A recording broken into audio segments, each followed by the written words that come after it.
안녕하세요. 백두산 금융연구소의 백두산입니다. 7월 14일 수요일 아침 9시 41분입니다. 어젯밤에 경제지표 발표 하나로 해서 재밌는 결과가 지금 나오고 있습니다. 일단은 마음 급하신 분들을 위해서 한국장의 대응에 관해서 일단 한마디를 드려보자면요. 먼저 이런 이야기를 드리자면 예전과 사실 바뀐 이야기는 없습니다. 지금 시장의 불확실성이 뭐죠? 테이퍼링 논의 이런 겁니다. 긴축에 관련된 이야기인데요. 이게 언제 해소가 될 거냐, 불확실성이 언제 해소가 될 거냐, 바뀐 거 없습니다. 그죠? 7월 말에 FOMC 회의에서 그 불확실성이 해소가 될 거예요. 그러면은 계속 말씀드렸다시피 이제 한 2주 반, 3주 가까이 여전히 시간이 많이 남아있는 상황입니다. 그렇기 때문에 계속 말씀드리지만 천천히 해도 괜찮을 것 같다, 이런 이야기 드리고요. 또 그리고 그 기술적인 이야기를 좀 드려보자면, 예를 들면 이런 가운데 있는 이런 자리들 하기 좀 애매한 자리라고, 뭔가 하기 애매한 자리다라고 이야기를 드리고 있습니다. 차라리 확 올라서 435, 436 부근으로 바싹 갖다 붙거나, 아니면은 아예 확 내려와가지고 여기 어디 저점을 붕괴시키려고 한다거나, 이제 그런 때는 이제 조금 좀 열심히 해야 될지 모르겠는데요. 지금 이제 이런 구간에서는 이제 별로 그렇게 크게 움직이는 거를 개인적으로는 좀 추천을 드리지 않는다. 어쨌든 계속 이런 식으로 말씀드리고 있습니다. 그럼 어쨌든 다시 애매한 구간 안에 들어왔죠. 그러니까 지금 딱히 오늘 하기는 좀 애매해 보인다. 오늘 아무것도 안 하는 게 좋지 않겠냐. 차라리 확 올라서 435, 436 부근에 오면은 숏의 저가 메리트 이러면서 한번 잡아볼 수 있을 거고, 아니면 붕괴될라 그러면은 이거 가는 말에 올라타라 이런 이야기 있잖아요. 이런 게 붕괴되려고 그러면 이제 가는 말에 올라타는 개념으로 해서 추격 이런 걸 해볼 수 있지만, 지금 자리는 어쨌든 애매해 보이죠, 그죠? 아무것도 하지 말자. 일단 이런 이야기들을 드리고 있습니다. 아무튼 저 한국장 이야기를 간단하게 했고요. 어젯밤에 있었던 일들을 좀 간단하게 좀 살펴보도록 하겠습니다. 사실 어젯밤에 저는 그냥 별 생각이 없었거든요. 설마 무슨 일이 있겠어. 어젯밤에 보나마나 미국 기업들 실적 발표 나오니까 실적 발표를 핑계로 하반경 직성 정도나 보이면서 또 올라가겠지라는 생각을 그냥 하면서 편안하게 그냥 봤었거든요. 근데 갑자기 이제 테레비 보고 있는데 밤 9시 반인가 물가지표가 발표가 됐습니다. 그게 굉장히 쇼킹하게 나왔더라고요. 한번 숫자를 좀 살펴보자고요. 이거거든요. 이거 별 3개짜리 이거 보시면 되는데, 코어 CPI 써 있는 겁니다. 코어 CPI가 시장 컨센서스가 0.4였는데 0.9가 나왔습니다. 굉장히 시장 컨센서스에 비해 더블이 넘게 나왔고, 그 외에 코어 CPI, YOY 이런 걸 봐도 예상치를 훨씬 뛰어넘었죠. 하여튼 CPI라 써있는 친구들이 전부 다 굉장히 높게 나왔습니다. 이게 뭘 의미하는 걸까요? 인플레이션이 생각보다 훨씬 가파르다라는 거.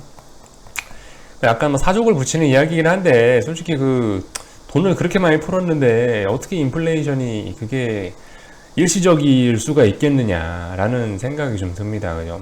세상에 공짜는 없는데 어디 가면 공짜 없습니다. 하여튼 뭔가 무슨 짓을 했으면 반드시 그에 대한 대가가 따라오게 돼 있거든요. 그게 좋은 것이든 나쁜 것이든 하여튼 대가가 따라오게 돼 있는데, 하여튼 파월 의장은 계속 일시적이라고 주장은 하고 있죠. 주장은 하고 있는데 지금 거의 몇 개월, 이제 거의 연 단위로 해서 인플레이션이 치솟고 있는 걸 보고 있는데, 하여튼 파월 의장의 하는 짓도 조금 좀 이상해 보이긴 합니다. 원래 어떤 그런 이야기를 하려면은 언제까지 인플레이션이 잡히거나 이런 구체적인 기한이라든가 목표치를 줘야 되는데, 그런 거 안 주고 그냥 인플레이션이 일시적이다 이런 이야기만 뭉뚱그려서 하고 있잖아요. 그러니까 사실 좀 어쨌든 인플레이션은 전 추세적으로 진행이 되고 있다라고 보고 있습니다. 근데 이제 실물 경제 상황 회복은 이제 좀 비리비리하니까 스태그플레이션 가능성도 열어놔야 되지 않겠냐, 이런 생각 정도 하고 있는 거죠. 그러니까 경제 회복이 이게 잘 되면서 인플레이션이 난다라기보다는 돈발로 인플레이션이 나고 있는 거잖아요. 실물 경제 회복 이런 것보다도. 그러니까 이게 좀 인플레이션이 경제에 치명적일 수 있다라는 생각이 아무튼 들고 있는 거고, 인플레이션 하면 이제 자연스럽게 아무튼 우리가 연결시켜야 되는 게 뭐냐면은, 인플레이션을 잡기 위해서 긴축을 할 수 있다라는 것까지 연결을 시켜야겠죠. 지금 시장의 핵심 포인트가 그거잖아요. 어젯밤 물론 리플에도 다 제가 이미 했던 이야기들이긴 한데, 인플레이션이 너무 심하다, 인플레이션을 잡기 위해서 기준금리를 올릴 수도 있다라는 것이 지금 시장의 우려입니다. 근데 지난 6월 FOMC에서 조기 기준 금리 인상 이야기가 나왔잖아요. 그러면서 이제 시장은 이제 연준이 인플레이션을 잡는다라는 거, 이제 연준이 인플레이션을 컨트롤할 거야라는 거에다 지금 대규모로 베팅을 하기 시작했거든요. 그 장기물 금리가 내려오고 달러 강세가 올라오고 이렇게 생각을 하시면 될 것 같은데, 그러니까 지금 인플레이션이 너무 세면은 조기 긴축을 할 수 있다라는 공포감이 지금 시장에 퍼져 있는 겁니다. 근데 이제 어젯밤에 인플레이션이 저렇게 세게 빡 튀어 올랐으니까 결과적으로 긴축에 대한 공포가 더욱더 불타오르게 되겠죠. 물론 어제 장기채 금리 같은 경우는 오히려 오르긴 했는데요. 일단 뭐 추세적으로 장기채 금리는 이렇게 아래쪽으로 내려오고 있으니까 그거는 조금 더 지켜볼 문제인 것 같고, 하여튼 달러 같은 경우는 속 시원하게 어제 급등을 해줬죠. 그러니까 인플레가 생각보다 강하네? 이거 연준에서 뭔가 생각보다 더 강한 긴축을 해야 될 수 있겠다라는 시장 참가자들의 생각이 조기 금리 인상, 그죠? 긴축 우려 이런 걸 부르면서 그러면 달러 강세 흐름 이런 식으로 연결이 돼서 어쨌든 가는 겁니다. 그래서 아무튼 지금 인플레이션 이런 얘기 하면은 조기 긴축 우려 이런 것들이 더 점화된다 이런 쪽으로 바로바로 연결을 하셔서 보셔야 되겠습니다. 그죠?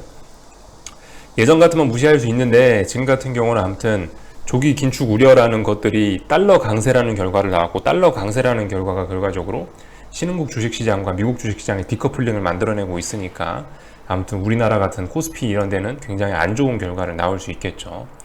그래서 하여튼간 지금까지 했던 이야기들 그냥 한번 간단하게 설명을 드렸고요. 이로 인해서 미국 주식시장도 조금 충격을 좀 받긴 받았더라고요. 나스닥, S&P가 0.3%, 0.8% 정도 0.3%, 0.3%씩 각각 이렇게 하락 마감을 하긴 했는데, 일단 이 정도 하락했다고 해서 아직까지 숏을 잡고 이런 이야기는 하지 않겠습니다. 어젯밤에 많이 빠졌죠. 장중에 좀 오르다 빠졌는데 하락 종목수 당연히 더 많았고, 근데 그 와중에 애플하고 마이크로소프트 같은 건 또 올랐다는 겁니다. 하여튼간에 이 주식시장 내용들을 좀 보면은 미국 같은 경우는 그냥 가벼운 조정일 수도 있어요. 아직까지 이걸 가지고 추세적으로 이런 이야기를 아직까지 하긴 좀 뭐합니다. 말씀드렸다시피 중요한 자리가 어디였죠? 지금 여기를 딛고 일어선 거죠. 여기를 딛고 일어선 거니까 S&P가 최소 이런 자리 정도는 붕괴시켜 주거나, 아니면 여기 붕괴 안 시키더라도 좀 어느 정도 내려왔다 다음에 쌍고점을 만들거나 이런 모습이 좀 보이면은 이제 숏 이야기를 할 수 있지, 아직까지는 그냥 일단 구경만 하는 게 제일 좋지 않을까 싶긴 합니다. 나는 확신이 있다 그러면은 하시는데, 아무튼 제 입장에서는 그래요. 제 입장에서는 돌다리도 두들겨 보고 건너라고 그랬으니까 아직 확인된 건 아니니까. 하여튼 미국은 여전히 강합니다. 이제 하루 정도 찔끔 빠졌을 뿐이에요. 심지어 그리고 어제 나스닥 100 지수 같은 경우는 마이너스 0.02%니까 약보합 정도, 이걸 가지고 추세적으로 빠진다라고 이야기하기는 좀 어려울 겁니다. 그죠? 아직까지는요. 아무튼 중요한 저항을 3거래일 동안 아직까지 극복은 못하는 듯한 이런 모습이 나오고 있습니다. 일단 나스닥 대략적으로 박스권 이런 식으로 드렸는데 일단 상단에서 계속 놀고 있고, S&P 같은 경우는 제가 이야기 드렸던 박스권 상단을 이미 넘어가 갖고 아무튼 계속 중요한 자리들 넘어서 있는 상태고, 제가 예전에 드렸던 박스권 상단 자리 기준이 그나마 이런 자리였죠. 그러니까 최소 이런 자리도 붕괴를 안 시켰으니까 아직까지 미국은 강한 겁니다. 아무튼 또 그리고 지금 실적 발표 시즌도 있고 하니까 미국 같은 경우는 좀 일단 그냥 구경만 해보는 게 어떻겠냐라는 생각이 듭니다. 하여튼 어젯밤에 우리한테 중요한 거는 사실 미국 주식이 올랐다 내렸다가 중요한 게 아니고 달러거든요. 사실 달러가 어젯밤에 또 급등했어요. 이게 아무튼 심각한 겁니다. 이게 이제 아무튼 긴축 쇼크를 본격적으로 어젯밤에 시장이 또 느꼈다는 거예요. 이게 정상적인 모습이고 이래야 되는 건데 이렇게 이제 나온 겁니다. 인플레이션이 세지니까 긴축을 할 수 있어 라는 우려가 또 나온 거고, 그 결과로 달러 강세가 나왔고, 그로 인해서 지금 현재 우리 원달러 환율은 1150원을 넘어서 신나게 랠리를 하고 있는 이런 상황입니다. 원달러 환율이 그래서 지난 3거래일 동안 꼬리 부분으로만 만들었던 걸 어젯밤에 몸통으로 넘어가고, 오늘 밤에 지금 현재 또 신나게 또 랠리를 펼치고 있는 이런 모습이 나오고 있죠. 1150원 넘어갔고, 원달러 환율의 우상향 추세는 계속되고 있다. 이거 추세 전환 됐으니까 언제까지 가야 된다? 오버슈팅 나올 때까지 가야 될 거다. 투매는 나왔고, 투매에서 시작된 어떤 시세는 오버슈팅이 나올 때까지 계속될 거다. 이제 시동이 좀 걸린 것 같네요. 그죠? 그러니까 코스피는 좋긴 좀 어려울 것 같다.